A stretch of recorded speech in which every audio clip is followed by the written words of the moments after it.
Враги сожгли родную хату, сгубили всю его семью.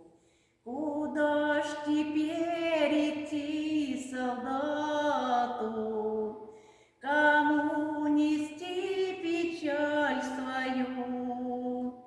Пошел солдат в глубоком горе на перекресток двух дорог. Нашел солдат в широком поле травой заросший бугорок.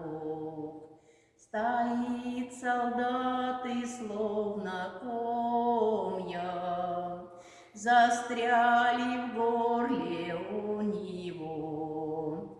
Сказал солдат, встречай Прасковья, героя мужа своего, готов для гостя угощения. Накрой в избе широкий стол, свой день, свой праздник возвращения к тебе я праздновать пришел. Никто солдату не ответил, никто его не повстречал, а только теплый летний ветер траву могильную качал. Вдохнул солдат, ремень поправил, раскрыл мешок походный свой, бутылку горькую поставил на серый камень гробовой.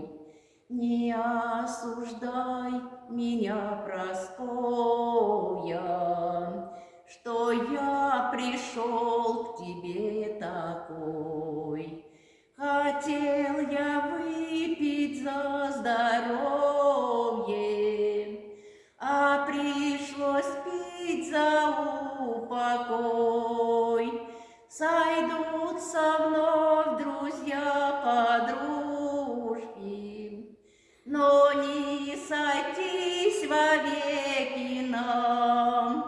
И пил солдат из медной кружки вино с печалью пополам. Он пил, солдат, слуга народа, и с болью в сердце говорил: я шел к тебе 4 года, я 3 державы покорил. Хмелел солдат, слеза катилась, слеза несбывшихся надежд, и на груди его светилась медаль за